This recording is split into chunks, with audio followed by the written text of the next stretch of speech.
other agents started to come to me and say, hey, I'm moving out of state. I want to transition to retirement. I heard you're doing really good work. And so we just applied that model over and over again and kept refining it. And that's what became the Golden Handoff. I think by the time I published that book, I had bought 6 businesses. Nice. And keep in mind, I moved to Portland, Oregon in 2005. I knew 5 people. Right. And I know nothing about real estate. And then all of a sudden, by then, my database was over 2,000 people. And as a kid, I started when I was 27 in real estate. I didn't know the market. I didn't know the business. And then all of a sudden, in a couple of years, I was one of the top producers. A lot of work. It wasn't easy, but I was able to do it mostly by referral. And that was just super exciting. And so that's kind of what led me to write the book. And that's why we're talking today. So. Yeah. Hey guys, I'm super excited. I have Nick Krauter, who wrote one of the best books that I've read in a long time, The Golden Handoff. And it really changed the trajectory of how I thought about our database, but also how to, literally buy and bring on other retiring agents' databases into ours, and then to build a business from that. I have some retiring agents who really need to be looking at this for themselves. Great. And then I have a bunch of kind of agents like yourself who are really trying to expand and grow their business. And they need to look at this for, how they can bring on more retiring agents into their database and expand their listing portfolios into 2023 and beyond, versus the opposite, which is hiring a bunch of rookie brand new agents and then buying a bunch of buyer leads, which sounds like a kind of a losing proposition. So let's have some fun. Nick, could you tell us a little bit about kind of where you're at now and kind of how you got into this kind of golden handoff position, and then we'll get diving in. Yeah, so I moved to Portland, Oregon back in 2005. I was working in the music business in San Francisco, New York, London at the time, having a great time. Got into real estate, did not know how long I was going to do it. I just thought it'd be something to do, and I absolutely fell in love with it.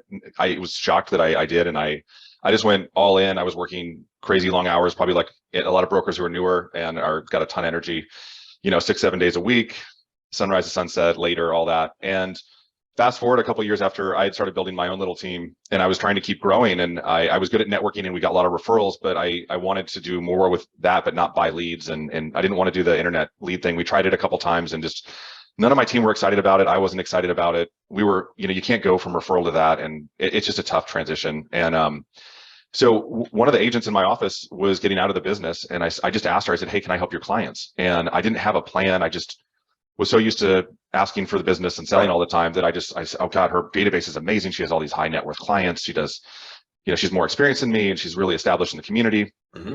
And that was the first business I took over. She wanted to work with someone else, but it didn't work out because they didn't really have a plan. Mm-hmm. And so it kind of helped me with the golden handoff, that she said, hey, here's all the stuff that went wrong. How can we fix that? And so we had to build an intentional plan and a model and a kind of a sequence of events, really a marketing plan. Yes. And so, all of a sudden I was closing an extra 1 or 2 deals a month just from her database. So my business went from 200 people to 500 people overnight. And it was transformational. And then because we had success, that's Renee in the book, the stories in the Golden Handoff. She's a real person. I still talk to her all the time. And in fact, I just closed a deal a couple of months ago from her database. We started 12 years ago. Wow. And so it's a short-term and a long-term thing. It's amazing. And so I started working with her, and then we had a lot of success. So then other agents who were getting out of the business, this is 2010. And so for people that have been around long enough, that was a rough time to be in real estate. Yes. A lot of good agents got out of the business. It wasn't just people that were starting out. And so I love it. That's a really powerful story. And so today, guys, what I want to talk about, Nick, is 2 things. Number one is I have some clients who are retiring right now, kind of leaving their market, going to a new market. Mm-hmm. I'd love to get Nick kind of what are the best practices for them to actually get their database organized and to think through how they would negotiate with and select an adopting agent, as you called it, which I like the terminology. That's number one. And then number 2 is I'd really love to dig in with all of my mega agent client friends is what should they be looking for? And then how should they be approaching some of the retiring agents in their communities? And then kind of what's the marketing and communication plan, right? To be able to integrate their business into their brands and then to make this something that's explosive, right? So those are kind of what I would love to get out of you, and then anything else that you want to share for the group. So let's just start with, I have 2 clients right now, one leaving Chicago for Tampa Bay, and I have another one who is leaving kind of the Boston, New England area, and is exploring where she wants to land. Both of these very successful, long-time, brilliant real estate pros. Yeah. I'll tell everybody out there, they're both completely negative about their database. They're kind of like, they just want to leave it and forget that it ever existed and move on with their lives. And because I read your book, Nick, I'm like, no. Let's get this thing set up the right way so that you guys can actually go off into the sunset generate lots of income while you're still working on chapter number 2 of your real estate career in a new Yeah. state. So Nick, can we address that group right now, the retiring agent, and talk a little bit about some of the pros and cons and best recommendations there? Yeah. I mean, I think they should feel lucky that you're there encouraging them to take these steps, because I guarantee it, if they just take a couple of these steps and follow the process, they're going to have success. In terms of finding the right agent, I think the simplest clarifying question you can ask yourself is, would I hire this person to help me sell my house or buy a house if I wasn't an agent here? Mm-hmm. And so that's going to narrow the field down. And I think that that is the simplest way to say, is this person going to work or not? Yeah. Now, I mentioned this to you before we started recording, and I'll mention it again. I sold the residential half of my business this year. And that was a huge step for me, because I had started in 2005 and built up a business. Our database now is over 20,000 people. Mm-hmm. And those are mostly people we know. Those aren't just internet leads and things like that. So those are Facebook lead ads. No, not at all. And so the challenge for me, and if you have mega agents with a long history in their market, you said Chicago and then the New England area, it might take a while to find an agent or a team that is willing to put in the work to adopt and absorb all those clients, and also to maintain those relationships and care for those people. Mm-hmm. And so for me, I reached out to the people I thought would be a good fit. And because I've been in Portland almost 20 years, I know a lot of the agents that I would want to hire to take over. That you respect. Yeah. I mean, it's a combination of, they know how to do the job, they've got the right ethics, and I think that they want to grow their business. Mm-hmm. I was surprised when I did that half the people I talked to were like, I'm actually looking to phase out and retire. Mm-hmm. I'm really busy, we're successful, but I'm not trying to double the business. I don't want to hire more people. I'm trying to retire. They're looking for the exit door. So it was, for me, we ended up hiring basically a brokerage team where there was a couple lead agents, but really they were working as a group to, our list we gave them was 650 people. And so that's a lot of work on top of the normal day-to-day to stay in touch with those people every year. And they're doing a phenomenal job. I was mentioning to you, I just got a referral check today from a closing. We've got multiple listings right now going. I don't do a ton at this point, like a year in, with helping them with the database. They do a great job on their own, and that's why I hired them. Yeah. But now it's so easy. Look at what we're doing, right? I mean, we're in different states right now, and we're having a conversation. So if you're the agent moving from Chicago to Tampa, and I'm covering the Chicago business, you and I could do a video market update once a month, once a quarter, stay in front of those people. And that supports the adopting agent, that supports the retiring agent. So they got to know what they're doing. They have to have the resources, time, energy to grow. And that might mean that they have a team, or they can build a team. It might mean they've got the marketing chops to just, you don't want to automate everything. I really think you've got to build relationships to make this work. I agree. I agree with that. And that's kind of one of the things that I talk about within your book is, you really do follow that core principle of get on the phone and create a conversation as the adopting agent with the new database. Create some co-marketing and co-branding together so that there's an introduction to the new, my database to Nick. And then Nick gets on the phone and creates a conversation. Hey, I'm Nick, and this is who I am, and let's get together. So there really is that kind of that one-on-one touch effort that I do think makes all the difference in the world in the plan. And then let's supplement it with, exactly like you said, like doing a housing market interview, together, right? On, like that, like there's so many great opportunities right now in the digital marketing co-branding space that can really make this an easier transition. That probably wasn't really even that easy to do, 5 years ago, where it's like, easier to do today. I did 12 years ago is when I started doing this. And so there's a lot of new tech and social media that makes it very easy.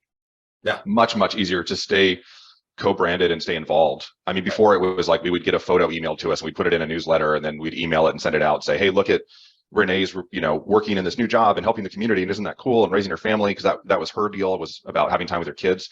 And, we could do that. But now, I mean, Darby, who's running my residential business now, I mean, we can literally use our phones, do a video together and send it off and put it on social media, and it has an impact. I mean, the steps are all outlined in the book, and it's not complicated. It's basically, if you imagine a referral agreement, it's the same thing. So, if I was going to refer a client to you, I'd say, hey, Patrick's going to help you in your new town you're at, and he's really great. And I've had multiple people work with him, and I've known him a long time. You're going to have a great experience. I do an email intro, and off you go. The difference is you're just doing it with more people, right? It's, hey, I'm moving to Tampa, and Patrick's going to help you and all of my folks here in Chicago. I wanted to make sure you had a great agent to help you if you needed anything or had questions, or you need a referral for a plumber or mover, you need to buy something, they're going to be there to help you. Mm-hmm. And I guarantee you, I think a lot of why people don't do it when they retire is they feel like, oh, well, they can pick whoever they want. And so I don't want them to feel like I'm trying to sell them or they're a commodity. Yeah. And you have to be careful of the way you describe it. You don't want to be, it's not like, hey, I sold my business and now you have to work with this person, because they don't. Right. It's really, hey, I wanted to make sure someone was here to help you.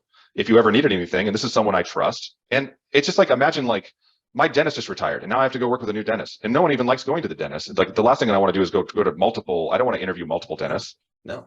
And your clients, if you do a good job, they don't want to interview other realtors. They want to go with someone they know and trust and that they've communicated with. And if you find someone that can do a great job when you move or retire or slow down or phase out, your clients are going to be really grateful that you did that, because they don't have to go and find a new person. It's like, hey, Patrick says this person's great. We trust Patrick. Unless this person drops the ball really bad, then we're going to just work with this new agent. And that's great. I'm glad we don't have to think about it. Yep. Perfect. Let's talk a little bit about the, where I've been beating all my coaching clients up, and they hate me for this, is being more meticulous with understanding what is in the database and what you have. And then, for you in this category of the golden handoff of retiring, is setting the database up in which you could hand it off and you can actually explain it in a way that's meaningful and financially significant, right? So this, just a stupid, simple example, and I'd love to hear your recommendations and insights on this, but just, this year, it's like, okay, guys, tell me how many past clients you have that still live in market, right? And then how many left the market? Like, can we just at least delineate that one thing, right? And that's just, and they're like, oh, well, let me, and, they don't even have that organized yet. And then, for me, it's like, this kind of the, the big hot topic right now is like this purchase anniversary, equity review. And I'm like, hey guys, because you would only do that for everybody that still lives in market, right? And so, let's kind of figure out a game plan for that one thing. Then I work on a math equation, and I say, hey guys, on average, anywhere between 1 out of 5 people you do this for, if you're a really good agent, have great relationships, or on the conservative side, 1 out of 10 that you do this for is generating an opportunity. And then we're, on these opportunities, referrals, recommendations, we're converting about 50%. And so I can kind of give them a little bit of a math equation that helps them to kind of go, oh, okay, yeah, this is what the value of this activity and then the value of the database is. So those are some things that I've been kind of trying to tinker with to motivate my clients to get their database more organized and to be more diligent with that. But, for you, kind of after doing this 6 times and then doing it yourself, how would you recommend they A, organize the database, and then B, be able to kind of quantify what the value is, or to try and forecast the value of this? What are some of your recommendations there? Those are great questions. I would say, if you're adopting businesses, the gold mine is all of the buyers that retiring agent had helped, because they're in their homes and they're going to be doing their, they're either moving up because they're already a first time buyer, right? So they're either doing a move up buy, or they're relocating, or they're downsizing at some point. Yep. So that's the gold mine. So I'm a big believer, if you've got limited time and energy, pick the most important thing. So making sure you've got all those buyers and the annual reviews, that's a great way to stay in touch, but also do so in a way that is relevant to what your job is, as opposed to, you can do events and different things like that. That's great. But I like to stay in contact about what I'm there for. Same. That's my basic recommendation as well. Yeah. And I would say there's 2 ways to organize your database. There's like ABC, how much does someone know, love, and trust me, and focus in on the AA pluses. And then the second thing is you kind of alluded to it, but tagging people as to who they are and what they want to do. So is this an investor, a builder, a flipper? Is this, a move up buyer seller? Do you have any idea when they're going to do that? And so, the most powerful thing you can do is just to stay connected with your database. And I know that sounds overwhelming, because it is. And that's why I kind of said, like, start with your A stuff. So start with the buyers you helped, because those people worked with you. Buyers have the most relationship value with an agent because you spend the most time together. Like a lot of the people in our database, we're going through this now too, where a lot of the people that were fantastic people that we helped buy, sell, they eventually sold and moved out of state. And so are they someone that still refers a lot of friends and family that are back in town? Because then that's really important to stay in touch with those folks. Or is it someone that just moved to Florida and they're done and they're never going back to Chicago? And you don't need to have a relationship at that point.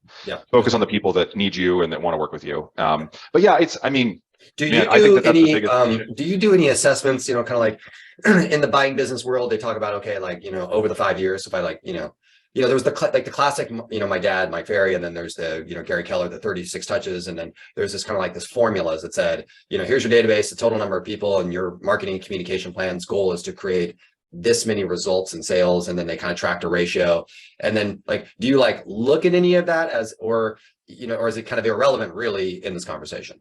No, I think it's totally relevant. There's 2 ways to look at it. So if you want to look at units, I look at what is the percentage of repeat and referral closings. Right.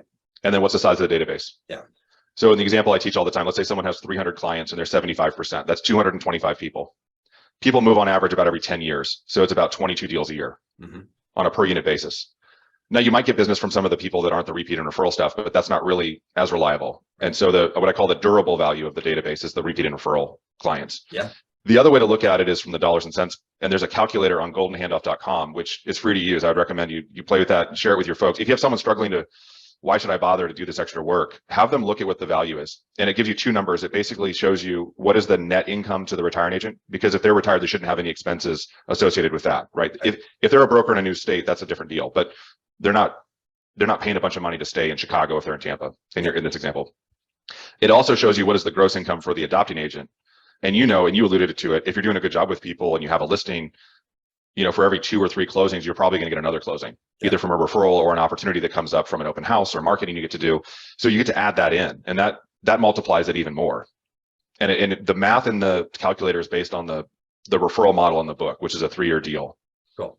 All right. Yeah. And guys, I'll put down in the description box the link to the book, the calculator, and then the workbook, which is the latest. And then Nick's working on a new service where they're doing like a training program where you can work on the training program. So I'll put all that down below. You guys can get access to that. Okay. Yeah. I knew that calculator was there, and it kind of slipped my brain because I haven't really tinkered around with that, but I look forward to seeing how that works out. Okay, so that makes a lot of sense. Let's talk about let's kind of shift gears. You were mentioning to me about the partial retire. Yeah. And I don't know, when I read the book, I just kind of thought that through based on my knowledge and experience with agents. I was like, yeah, that makes perfect sense. Like, let's test some relationships, and then there's kind of this phase in, or this phase out process. Yeah. Right. And kind of a partial. So can you talk a little bit about kind of the partial retire strategy and how that would play out for either retiring and or adopting, and what that looks like? Yeah. So, you've been in the business and seen people come and go. And so what I know is that most agents don't have an intention of how they retire. They just kind of phase out, and they're going to go less and less and less over time. Now, the problem is your business is still, if you're doing 50 million a year and by the time you retire, you're doing 10, it's not that those people went away. There's just $40 million of business now being done by other agents because you're not talking to those people. You're not marketing. You're not staying engaged. What my hope is that people that are in that place, that are listening to this or read the book, before they phase out and start losing those clients, that they find someone to adopt all of the people that they're going to say, I'm not going to market to these people. I'm not going to call them every year. I'm not going to keep doing the client party, whatever it is you're doing. The way I describe that to retiring agents is like, you've worked so hard to build this successful business and have this great career. You've earned the right to do what you love and not what you don't. Mm-hmm. And there's always someone that is excited to work on the low price point and the first time buyer and I can only see houses at 7 p.m. on Wednesday and, Thursday at 8 a.m. because I'm in a cardiac residency and I get 4 hours off a week. Right. And so seasoned agents get pickier about that stuff, right? They're like, I want to work on the funnest people, highest price point, easiest to work with. And there's nothing wrong with that. Yeah. But don't say no to everything else because you don't feel like doing it, or you don't have the energy, or you just don't have the time anymore. Find someone that's excited. And that's what a partial handoff is like, what if you only got to work with the best, most favorite people you have to do like maybe it's a certain location. Maybe it's, I love this neighborhood. I'm always happy to get a listing here, but all the other stuff, whatever. Or maybe you don't want to work with buyers anymore. That's the most obvious one, right? Like, I want to focus on listings. I still get all these sign calls. I get buyer referrals. I get, leads. You don't have to do them if you don't want to. So don't say no and don't ignore it. Don't sabotage it. You don't be negative about it. Find someone else that's excited about that opportunity, because when we were all starting out, you're excited about any opportunity. Right. And so that's what I'm experiencing. I mentioned, so I still do commercial investment and development work. I did both commercial and residential for about 15 years. And now we're focused the last couple of years on that. And I knew I was not going to keep trying to stay as engaged as I was 10 years ago with those residential clients, because if someone said, hey, can we go look at houses on Sunday? I would be like, man, I don't want to do that. I want my weekend to myself. Yeah. And I'm in a position where that's fine. But I don't want to be snooty about it or say no. And so what I wanted to do is find someone that's excited. And the agent that's helping all of my clients now, I had a past client reach out. I hadn't worked for them for 12 years. They moved out of town and they said, hey, we want to get a condo back in Portland. I had no idea they would ever want to move back. But I referred them over and they said, hey, we really only have time Sunday around 1 o'clock. Does that work? And she's like, I'd love to talk to you Sunday at 1 o'clock. And I know she means it.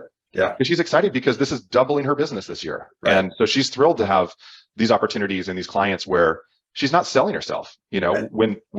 If you're adopting businesses and that agent that retired did a good job, you're not competing. I think, gosh, I'm trying to think, I'm sure we sold over 100 listings from the databases I bought over the years that I did it, at least. And I think I competed on a couple. Right. 2 or 3. And if I knew I was competing, I'd ask the retiring agent and say, hey, would you mind putting in another good word for me? I'm going over to meet, Mr. and Mrs. Smith over at their house this Sunday. And then that would usually be all that needed to happen. As long as I showed up and did my job, and it, if you're a pro, you've got that part figured out. Yeah. It's unbelievable how much it makes your life better and easier to work with people that are referred to you. And this is a way to grow exponentially. And it's not even about, you talked about building a team to do internet leads. I had to build a team to do referrals. Yeah. Which one of my coaching clients was on your team, right? Which is great. Oh, yeah. That's right. Yeah. And now she's like a superstar out in Bend, Oregon. That's right. Yeah, that's it's right. so amazing. I just talked to her, gosh, a couple months ago. Yeah. She joined my team. I think she had been in the business. God, she was either brand new or like a couple months or something. Mm-hmm. And you could tell, you work with her. You could tell sometimes when people show up that they've got the right attitude and heart for it. And yeah, she's a rock star. It's cool to see her, what she's done with her career. Yeah. I want to create a massive distinction here. I was having a conversation with a bunch of my top agent mastermind, all these top agents, and it kind of dawned on me. And I said, guys, we have this all wrong. I said, what we're doing is we're paying for really expensive, crappy leads. We're taking all of our 10, 20, 30 years of knowledge, wisdom, and expertise. We're coaching and mentoring and developing new agents and new talents on the backs of these crappy leads, getting a very low profit margin with a very low retention rate with this model. And it has to be, it's like a reoccurring cycle. Like if you can keep a good, rock star new agent for 2 years, that would be amazing. And really, if we looked at the cost of doing the business, the cost of your time, and the profit margin that you got on that one agent, it's pretty pathetic. Versus the other model, which is there's a slew of retiring agents who have these databases and relationships. They're usually highly professional, great real estate pros. You don't have to teach them anything. They already have all the respect garnered from their past experience. So there's very little effort on your part other than building a great relationship with them and then adopting their database of 100 future sellers, 200 future sellers, 300 future sellers. And then that becomes a recurring revenue model while they phase out. That becomes a huge asset that you now own. And it's pretty much almost all profit. And so I was like, why are we doing this when this model is available? Yeah. Like, what are we doing? I think that the reason we're training up and coaching up our competition at no profit versus this entire group of people, which is highly profitable, wonderful relationships that massively expand our business. I'm like, duh, this one's listing based and this one's buyer based. Yeah. I'm like, the business model here is a little wonky. Why aren't we, putting more attention here? And so, do you have anything funny to add to that? I mean, obviously you wrote the book on it, and that, my inspiration for that observation was from your book. So there's two funny stories. I mean, I remember when I first started presenting this like 7 years ago, someone in Portland came up to me and said, "Why did you write a book? Now everyone can do this." And I said, "Well, I can't adopt every client in the whole city. I don't have the time to do that, and there's enough to go around." The other story that was really funny is I talked to a coach who was running a big team. He's like, one of those guys that has 4 businesses and they're all successful. And he's like, I don't understand why everyone isn't doing this. He's like, it's so easy. What is wrong? There's no upfront cost. There's no risk, especially with a partial handoff. There's a model of that where the retiring agent joins your team. You provide all the support, marketing, everything that they need and want. They don't have to worry about any of it. They just work on the deals they want to do. Everything else just flows to the team. They get like referral fees on it. It's just a home run for everyone. And I said, well, the problem is it's a get rich slow scheme. And that's the problem with referral business, right? I remember when I started out, there was guys that would show up and for 2 hours every morning, they would call expired and cancel listings. And that's all they did. And there's nothing wrong with that. But if you get off that hamster wheel, like you said, if you slow down at all, it doesn't work. Right. And if you're working by referral, it takes longer to build it. But I'm getting literally checks in the mail from deals closing that I didn't even know were happening because the team running the business now is doing such a good job of taking care of people and is doing such a good job on following up that I don't have to worry about whether or not they're going to follow up with someone or do a good job with a client. And if they need my help, they ask for it, and I jump in happily to provide whatever expertise that maybe they don't have as much of, or just to reassure the client, or if you need to make a big ask and like, hey, we have to make a really painful price change, but that's the right choice. Mm-hmm. Sometimes experienced agents, that's easier to have that conversation because you understand 10% today is better than 30% in a year. Right. And if you haven't been in a down market, you got a lot of people probably listening to this that have never been through a recession, and who knows what we're going to be going into. I know our market slowed down pretty dramatically. Who knows? I mean, no one really knows. This is definitely different than the last go around. But that recession was pretty rough, and having relationships where, if it's an internet lead and you don't want to buy or sell something that day, they're gone. You've got no relationship. But I remember when I took over Renee's business, a lot of the people, this is 2010, our market was almost at the bottom. It bottomed out the year later at the end of 2011. Yeah. And there was a ton of people that were moving out of Portland for different reasons that wanted to sell their house. And I would do a CMA and they go, this is fantastic. We totally agree with you. We really like you. We want to work with you, but we can't sell our house because we owe 400 and it's worth 350. Right. But what happened was I made notes in my database and said, okay, once the market's up 5%, call these people. These are the people that are just on the edge, right? Their equity and debt is the same. When the market's up 10%, call these people. When the market's up 20%, call these people. So there was listings I sold 3 years after I went to my first meeting because it just took that long for the market to recover enough for them to be able to sell and not be short. And if those are internet leads, they're not sticking around, right? They're going to just call they're going to call someone the day they decide to do it. And your relationship isn't there because there was never a relationship to begin with. But I mean, working by referral is so much more fun. And in terms of cost, like you said, even paying those referral fees, it's way, way, way more cost efficient. Yeah. And eventually these clients are going to be the adopting agents in the future 100%, right? This doesn't last forever. You're not paying referral fees for the rest of your life. And so, and you know, in the book, just on that note, you do go over some kind of referral fee strategies, right? You walk through everybody, like how to do that. Yeah. In the book, give everybody like a basic outline for them to jump from. Sure. So I'm going to tell you the model in the book real quick, and then I'm going to tell you what another version with the partial handoff. So the model in the book is a 3-year deal. And it's the referral fees higher at the beginning because the value you get at the beginning is based on the retiring agent's relationship strength, right? So it's 30% and then 20 and then 10. So 30% the first year, 20% the second, 10% the third. Now, the difference between just a normal referral deal is that if one client bought and sold every year, you're paying a referral fee every year. And we had one client that sold 2 condos and bought a house in 2 years. And, you know, they were each $1 million deals. And so that was a huge part of the year of that Golden Handoff that I worked with. The partial handoff version I advocate for is just a normal referral fee, and that's different in every market. So whether it's 20 or 25 or 30 or whatever it is, if someone is still engaged, if the retiring agent is still helping out or they're still partially involved, just pay a 25% referral fee while they're involved in helping lead gen and helping connect and know all that stuff. And then when they finally hand everything over, then switch it over and kind of taper it off from there. That's the model that I think that makes sense. But a lot of people, like you said, hey, I'm going from Chicago to Tampa. I don't want to deal with this anymore. Just take it. Good luck. You know, I'll help you a little bit. I don't have a ton of time. I'm going to be busy down here. And then, you know, do the right steps to announce it. Make sure the clients know that this person is there for them. And then if you pick the right person, they're going to do great with it. And you're going to, you know, both do well. Yeah, exactly. It's huge. Right. It's wild where I like, you know, one of my clients right now is he's kind of averaging about 300,000, right, from all of his efforts. And so, you know, as I was kind of telling him, like, this could end up being anywhere between, you know, 75 grand a year while you're in another marketplace. Like, that's amazing. You need, so here's a big hurdle I run into all the time when I'm approaching someone about buying their business is realtors all want to talk big numbers, right? We all like, oh, I sold 30 million last year. I remember my first year, I thought someone made $30 million a year. And I was like, oh, that's like more than like Michael Jordan was getting paid. That's crazy. And I'm like, oh wait, you don't actually get 30 million. You sold $30 million real estate. So you made 600,000. That's still really good. Yeah. But then you're like, oh wait, but you have an assistant and you've got desk fees and you've got marketing and you've got advertising. And it's like, you didn't really make 600, you made 300. Yeah.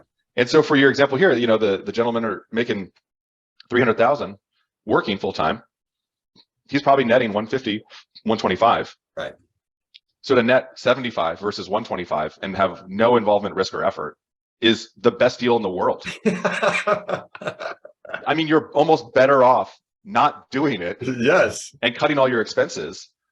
And if you believe that time is limited, which it is, believe me, it's like the best deal ever for these retiring agents. I'll tell you this for everyone that's listening here and they think, oh, it's really hard to convince someone to do this with me. I want to grow my business. I want to be an adopting agent.